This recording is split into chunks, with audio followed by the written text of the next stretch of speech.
Hello and welcome to SaksWorks. So excited to have you here in our beautiful space downtown Brookfield Place.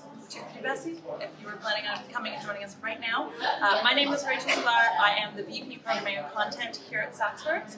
I'm very excited about today's presentation. We have Jacob Sadavoy and Natali Wachtman here to talk about compassion fatigue, which is an issue that probably we've all actually experienced over this pretty challenging last year or so.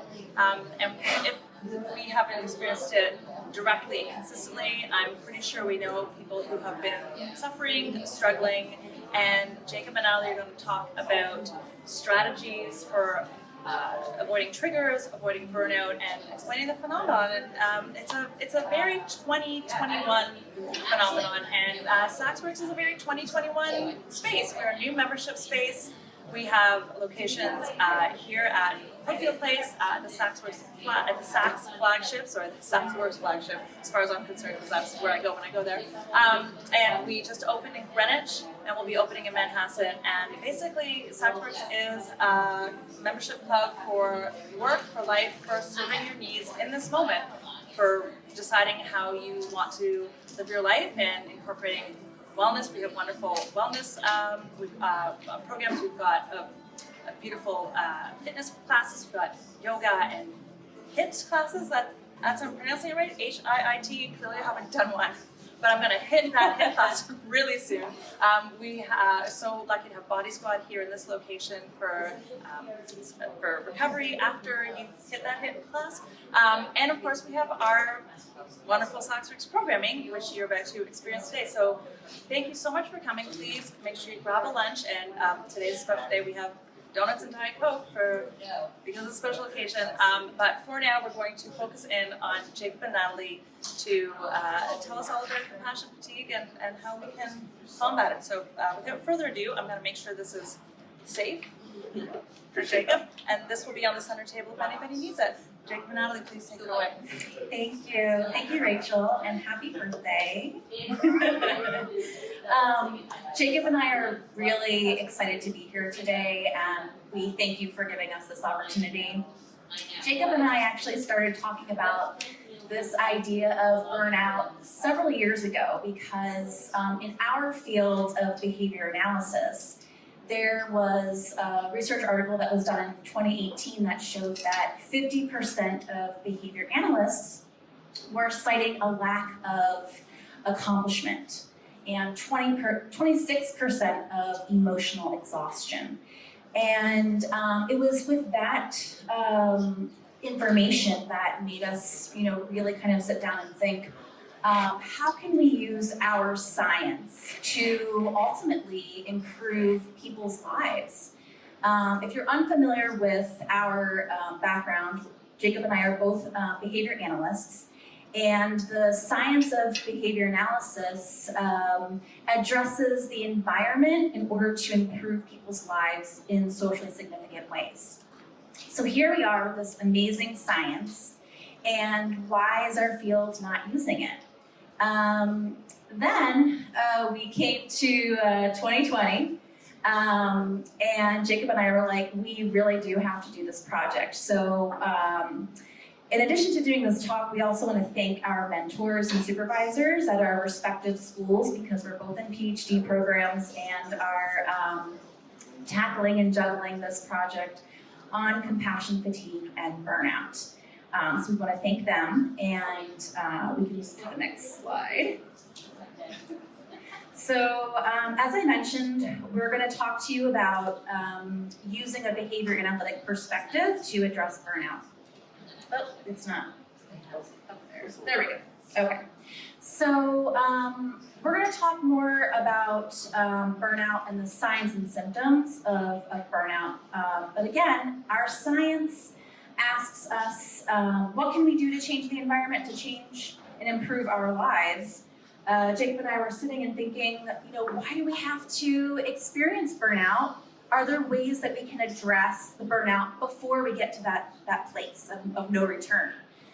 So compassion fatigue really has been highlighted in a lot of psychological journals and even journals with nurses and veterinarians, because they endure a lot of psychological trauma and emotional trauma, having to deal with challenging situations and taking on people and animals suffering on a daily basis. So Jacob and I are looking at addressing the compassion fatigue, which is the warning or the precursor to coming into contact with burnout. So let's see if we can put out those little fires before we come into contact with that big fire. And what we really wanted to do today is not just talk about these fires and all of the challenges we all have been experiencing over the past 2 years, but we really want you to walk away today with some proactive tools, some strategies, and feeling like you can really advocate for yourself when maybe organizations or workplaces aren't necessarily advocating for you.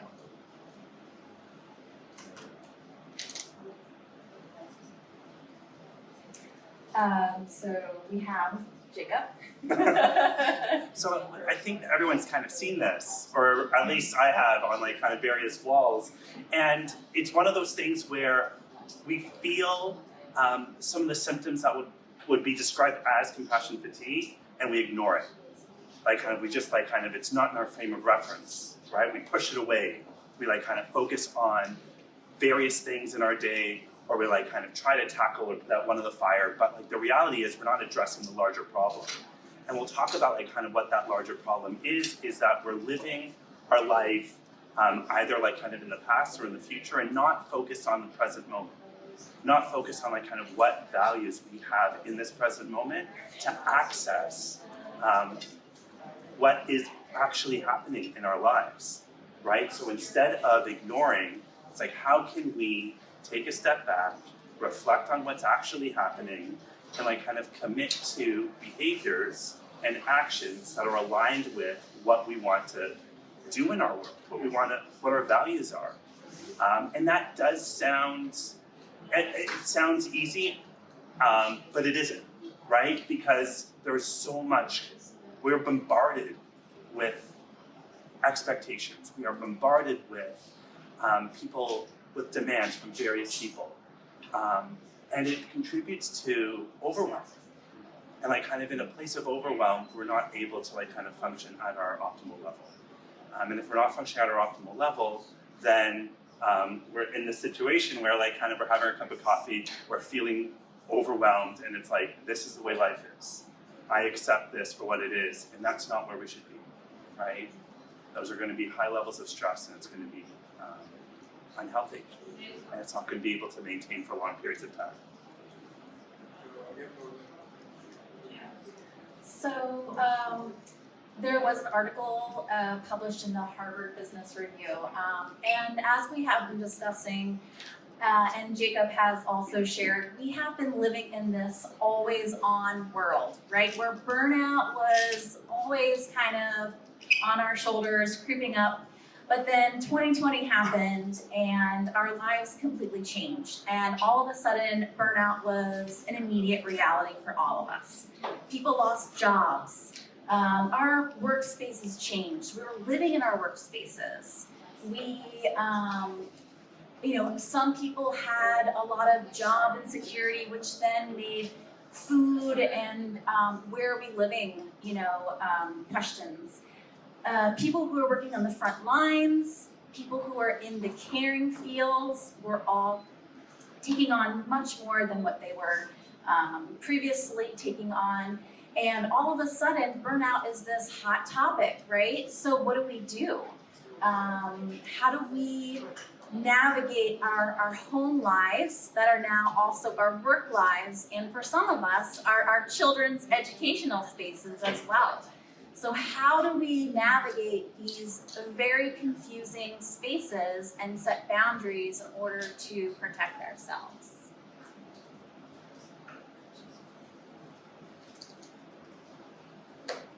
Great, so burnout can be described in 3 main components, or has been defined as such, right? Lack of personal accomplishment, sense of emotional exhaustion, and sense of depersonalization, cynicism, objectification, and dehumanization of others. In that place, it's very hard to like kind of come back and like kind of connect with what we talked about, like kind of connect with your values. So the work that we're doing is largely like kind of how can we look at the triggers of compassion fatigue and bring you back to a state of equilibrium before you swing into a world where there's nothing but fires and you're experiencing these things. Once you start experiencing these things, it's more challenging to again like kind of to return. I think the other important thing is that stress in itself is not harmful. Rachel at the very beginning talked about HIIT class. HIIT class is going to be stressful, but that's good for your body. There is good stress. I think it's important for us in this conversation to like kind of recognize that there are stressors in our lives. With that being said, it's how we respond to stress that makes a big difference.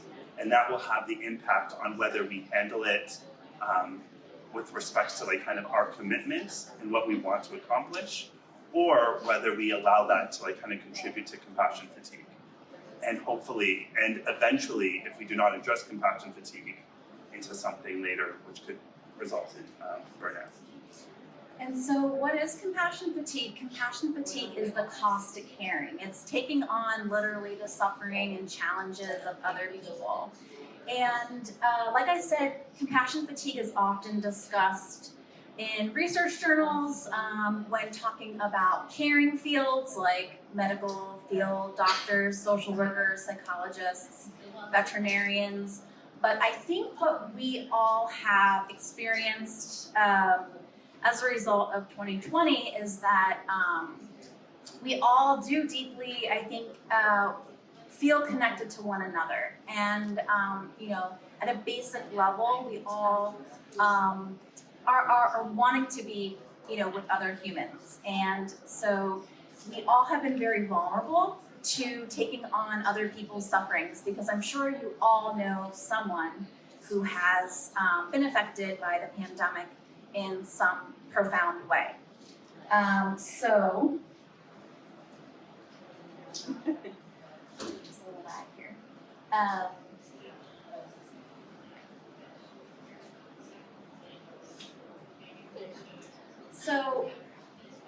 As we were discussing, we want to make this distinction between burnout and compassion fatigue because there's a lot of research that shows that once you experience burnout, it's very hard to come to a place of return. Often when you do experience burnout, you're looking at changing occupations, changing positions, taking long sabbaticals. But with compassion fatigue, we're talking about a rapid onset of these symptoms. Whereas burnout is sort of like the chronic experience of all these symptoms. And if we can address the quick onset of stress by looking at some of the compassion fatigue symptoms, and like Jacob said, we can turn our ships around and sort of get back on track.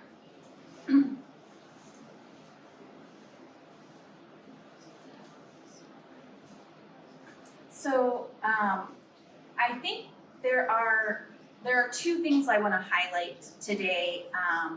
Is that there's workplace burnout, there's also parent burnout. And I personally have been incredibly grateful and blessed to have become a parent after 12 years of trying to become a parent, not once but twice during the pandemic, through a traditional adoption and gestational surrogacy. And it was really eye-opening, not only becoming a parent for the first time, but twice, and then also during the pandemic where people have been very isolated. And so accessing resources and accessing other parents or other people in general was incredibly challenging.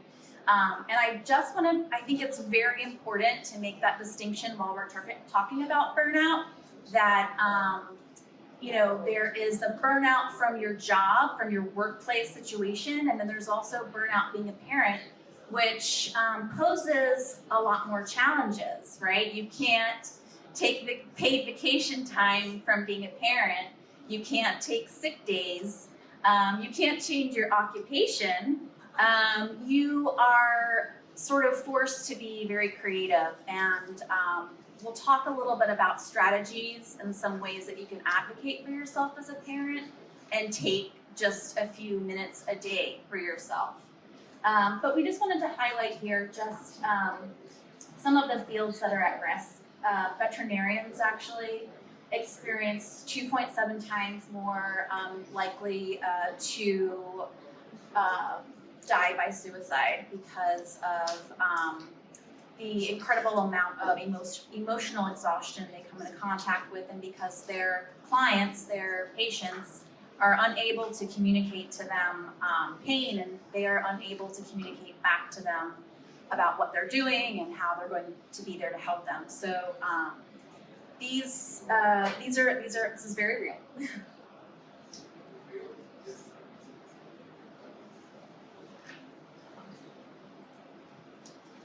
Sure. So environmental triggers, right? Like Natali shared that in this world that we now live in, we don't have access to the same supports that we benefited from. As behavior analysts, we look at what the environment looks like, and our environments have changed drastically. Many of us, less so now, but many of us were working from home. And when you combine both of those environments together, you shrink access to some of the ways that you would relieve compassion fatigue. So we have to come up with more creative ways in doing that, and we haven't been able to, largely because our world has been truncated. So we have to look at how we can find ways that we can kind of access the things that we lost, essentially, and how we can find joy in other activities. Maybe it's at home, maybe there's other things that we can access in our environment. If we're not able to leave, or if we're at home for long periods of time. For example, if you're working from home and then you have to, and then you have a family to raise, that's a lot of time in one place. So what are ways that we can support ourselves, right? Because if we're not filling our own cup, if we're not supporting ourselves, we're not really able to provide for anybody, whether it be our work or our families or our relationships. Right, so here are some symptoms of compassion fatigue. We won't go through all of them, but this is just some of the things that, again, that we need to reference. Our email addresses will be at the very end, and we're more than happy to share the slide deck with anybody. But again, these are just things to be aware of, right? I talked briefly about that equilibrium, what we need in order to be our best selves. And if there's changes in our behavior that have us drift from that equilibrium, it's important for us to be aware of that and figure out all right, what's happening in my environment that's pulling me in this direction.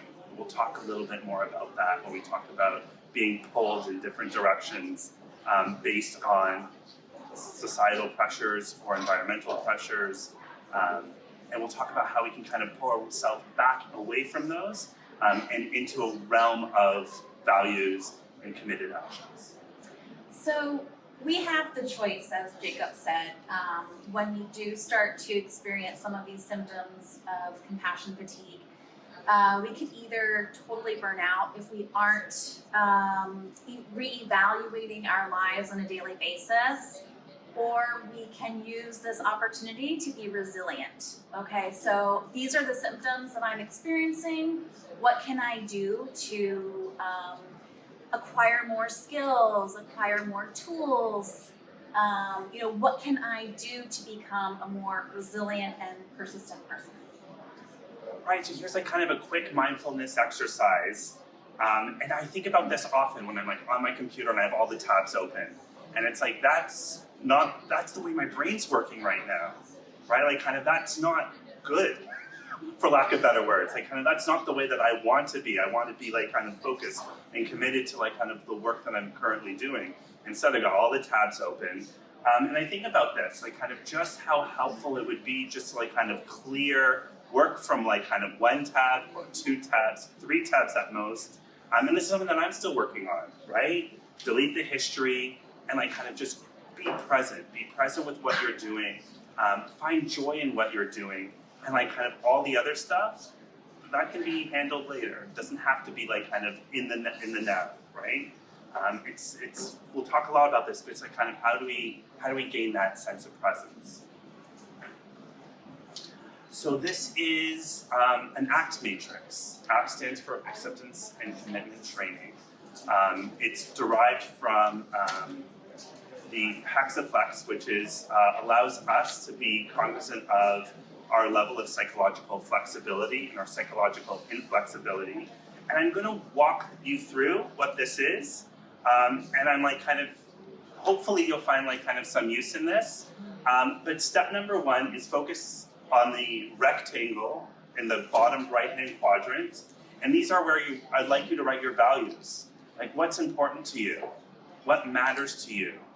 Right? It's not a matter of like kind of are you doing it now or are you not doing it now, but like what are things that you value in your life? Right? What are things that like kind of are non-negotiable? Really important. And feel free to take this time to take notes and to kind of plug things into this to the matrix here. I'm happy to share, I'm sort of an open book and happy to share my values, but since being a parent, a new parent, one of my values is being more present with my children when I'm with them. So, I'm working hard to not have the cell phone on all the time and, not like thinking about other things, but just taking more opportunities and moments to just be with them. So whether it's like, I'm gonna play a game with them and I'm gonna be all about this game. We're playing the dinosaur train and I'm gonna be your conductor. It's just really making sure that I am present when I'm with them and then taking those times when I have to check all the emails and think about dinner and think about what we're doing tomorrow another time. But just really making sure in that one moment that I am going to commit myself to being present fully with them. Great. So here are just some sample values. And again, I want you to make this personal. So please don't copy this. This is just like random values. Everybody has unique values, and it's important for you to like kind of do this for yourself. But being a good parent could be a value. Trust with people in your environment, personal growth and learning, connection, social justice, and equity. These are all values that we could have. In the next quadrant, what we're going to be doing is like kind of the bottom left quadrant, is the distressing thoughts and feelings. What are some of the things that impede you from accessing your values? Right? What are some of the ways that you're not able to feel like a good parent some of the time? What are some of the thoughts that like kind of are impeding your ability to engage in social justice initiatives? Some of the examples that we have are, I don't have the time, I'm too tired, I can't be there for my family, or like kind of with what the world is, I'm just uncomfortable. I'm uncomfortable connecting with other people because we live in a COVID-19 world. So put down some of your thoughts and distressing feelings that are impeding you from accessing your values.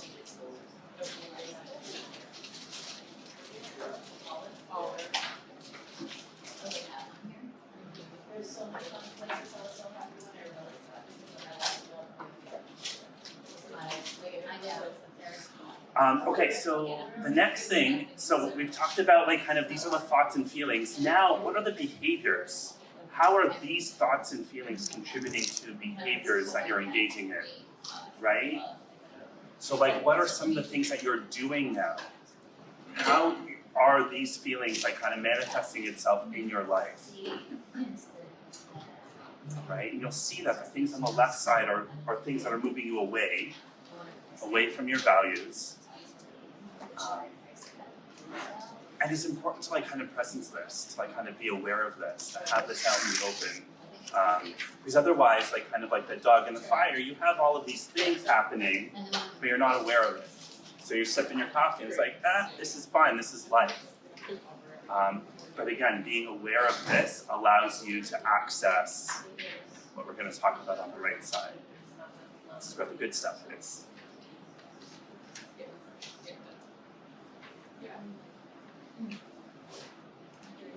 All right, so the last quadrant is like kind of now we have our values. This is what we want to accomplish. Here are our distressing thoughts and feelings. These are moving us away from our values. Here are our behaviors. These are our behaviors that we're engaging in because of these thoughts and feelings. Now, what are some of the behaviors that we could engage in, that we can be committed to access our values? What are some of the things, what are some of the ways that we can commit to different actions, to different behaviors that allow us to be our values, right? Not think about our values, not plan to do our values in the distant future, but like be our values, like kind of in the present moment. And these can be very little actionable steps that you can take on a daily basis. You know, it's really hard when you have depleted resources and you're exhausted, you didn't sleep that night.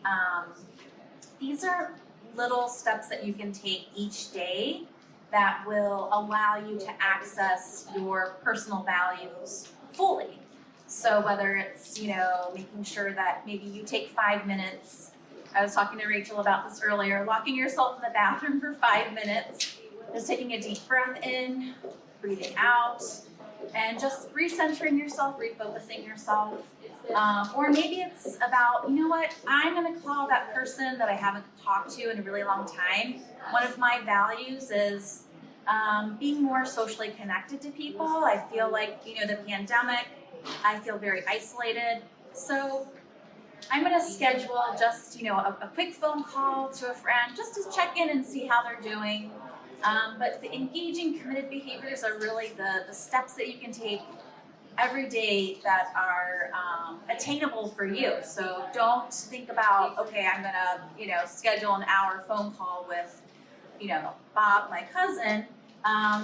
These are little steps and little attainable ways that you can move closer to your personal values. Great, and on the other side, we have something called the bullseye, which again, like kind of is another tool that we can use, where it allows us to like kind of really look at 4 quadrants, 4 areas of our life. And there is overlap in some cases, but work and education, relationships, personal growth, and leisure.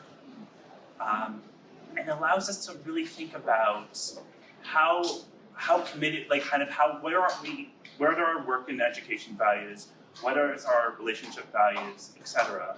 And like kind of how close are we to like kind of where we want to be with respect to each of those quadrants, right? Like kind of are your relationship goals, like kind of are the values that you feel with respect to relationships, like kind of do you feel a sense of connectedness if that's one of your values?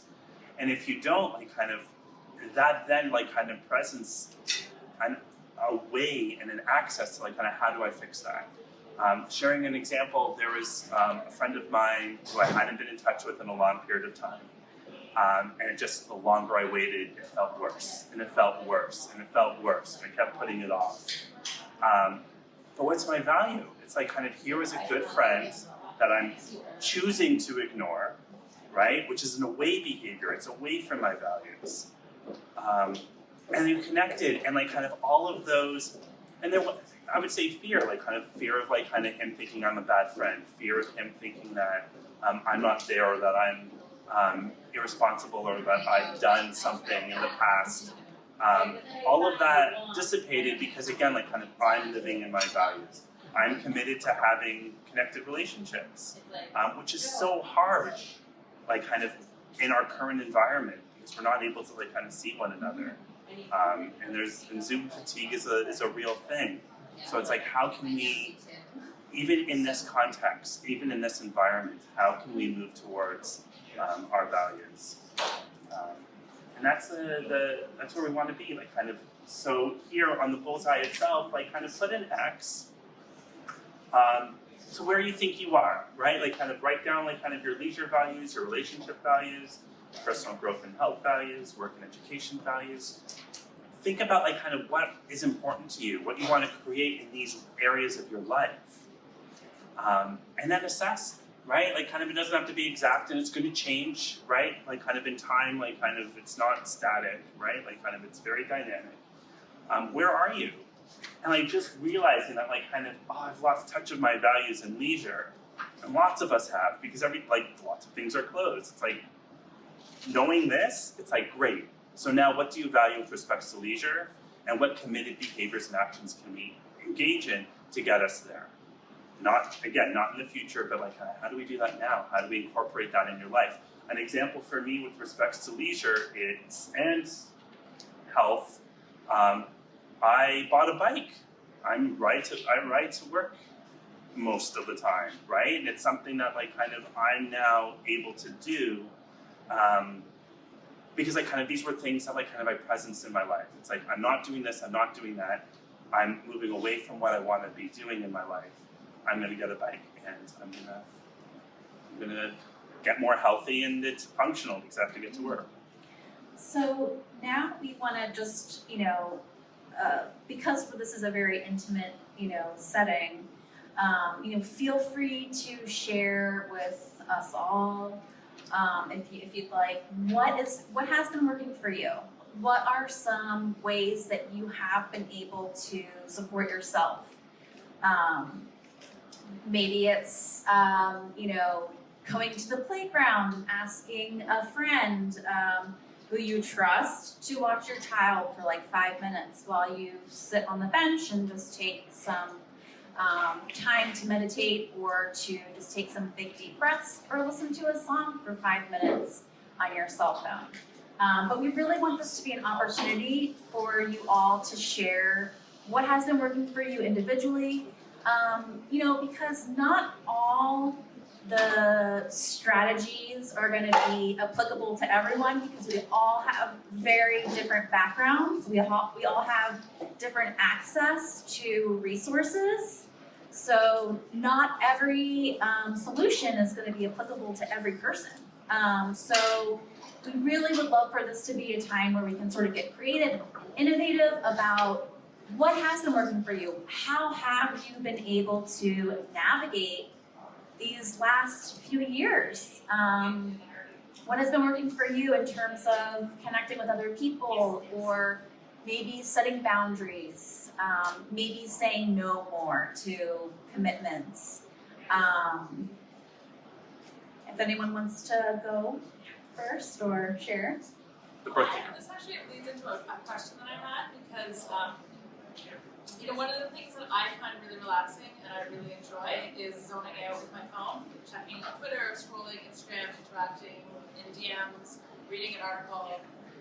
I really like as a single mom and early on when my daughter was young, that was like kind of a gateway out to my own space. But that's frequently cited as like a thing to avoid, like get off your phone and interact in person more, and in this moment when so much of we actually have we have a real world space and we have a legitimate online space where we have online interactions. Am I just, is that just a guilty pleasure that is bad for me and I'm me, or is there validity to that? Basically, validating. Absolutely. I think that we're moving towards a more inclusive way of valuing one another and living in a very neurodiverse world. There are lots of ways that we can interact with one another and not one way is better than the other. And there is research out there that does show that, using, as long as the space is safe for you, and it is a reward or it has value for you, it absolutely is totally fun. That's what we're here for.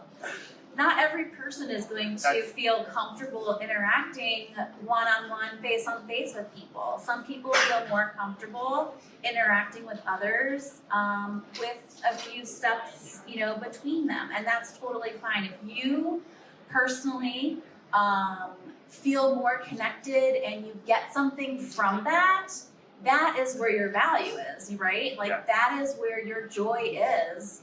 And as long as it's a safe space for you and it works for you, and you're able to access leisure or people that way, it absolutely is.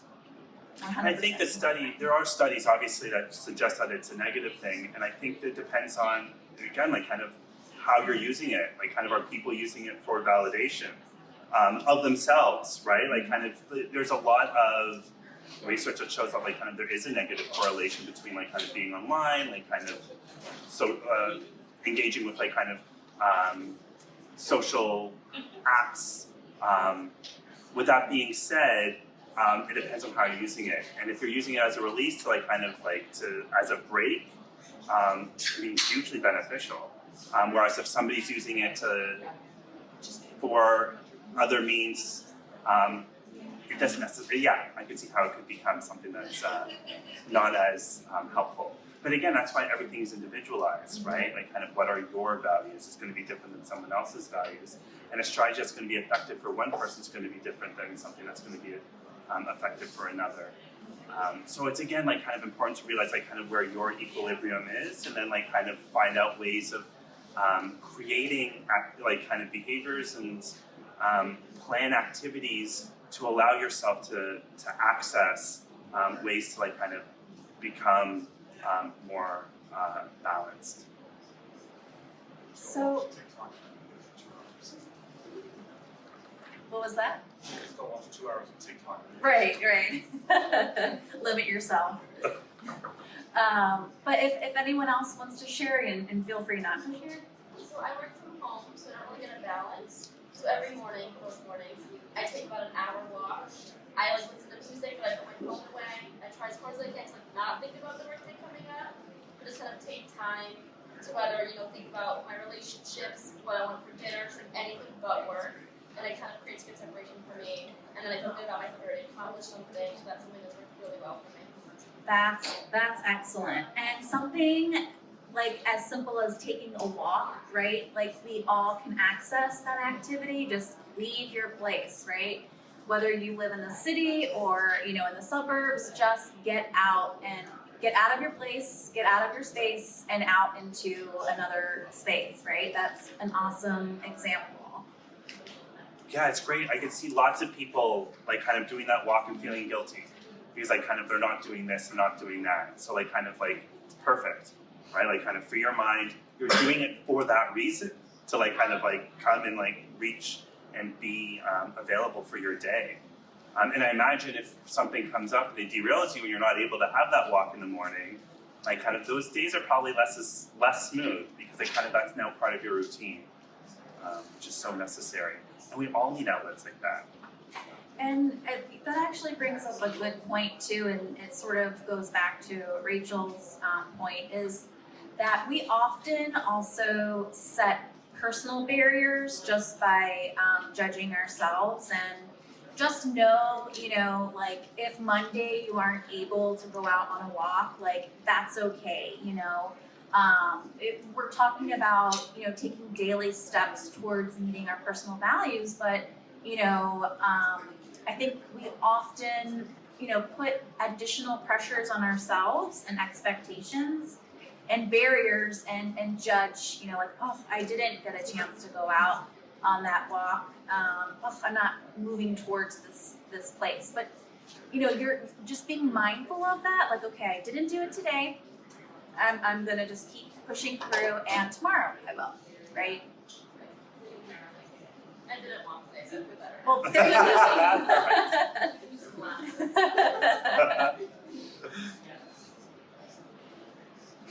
And if anyone, if we're, take a few minutes to kind of think about what we said. I know it was a lot of information in a short amount of time. But also feel free to reach out to Jacob and myself. We're very open to people contacting us, and would love to hear your thoughts and feedback, and as we sort of power through all of the work that we're doing on this project. Yeah, we just would love if you have questions or thoughts or anything at all. Yes. I have one more question. Do you have any suggestions for how we can be helpful to friends of ours who might be in caregiving, advocacy, healthcare, mental health work? Obviously, it's a lot, and just experiencing compassion fatigue, experiencing that burnout. How can we support those people in our lives? That's a great question. And I think the first thing that you can do is acknowledge to those people, listen, I see what you're doing, and I think what you're doing is incredible and has a lot of value, and I just want to say that I am here. I see what you're doing. We're thankful for everything that you're doing. How can I help?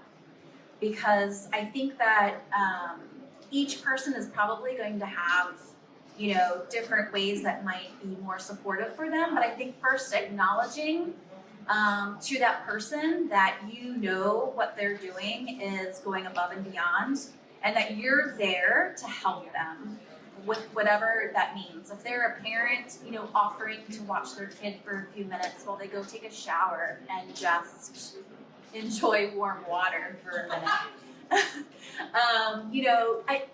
Just asking them, what can I do to support you? I see that you're doing this. I see that it's tough. What can I do to help you? Yeah, lots of questions. Like, just be there, right? Have someone to talk to. I think that's so important. Like, just like having these conversations, asking like their values, right? Like, kind of like giving so much of themselves that it's so challenging. And so admirable at the same time. And they're dealing with people in high stress environments and situations, so they're contacting, and a lot of their interactions probably aren't that positive at work. So again, like kind of being a support for someone, just like kind of have a conversation, be able to like kind of be an ear if they need to vent, and applauding them for their commitment. And like we started off with today, burnout and compassion fatigue is very personal and individualized, but it's also universal. We all have experienced some form of burnout this past year. So I think even taking it a step further and asking anyone, ask your neighbor. I noticed that I don't see you that often. I just want to let you know that I'm here. If you need anything, I'm happy to help you in any way. Because I think we all have experienced a loss of some sort. And for some people, it's more profound. Jobs, marriages, maybe people have passed away in their lives.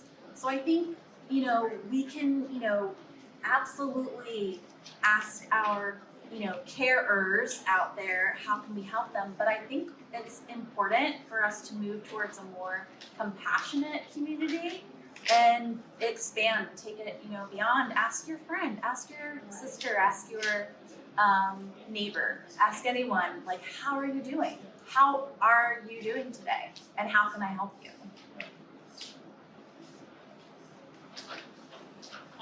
All right, this is amazing. I'm just gonna come and stand right here because that's kind of awkward. But thank you both for really just such a valuable and wonderful presentation and conversation. I know I am thinking twice about certain coping mechanisms. Maybe I'll just go and do that HIIT class. But if I decide to Instagram through that HIIT class, maybe that's okay too. Thank you for much. But thank you so much for this conversation. I hope it was valuable for everybody here, everybody watching out there, and as our speaker yesterday, Shoshana Heck, said, be gentle with yourself.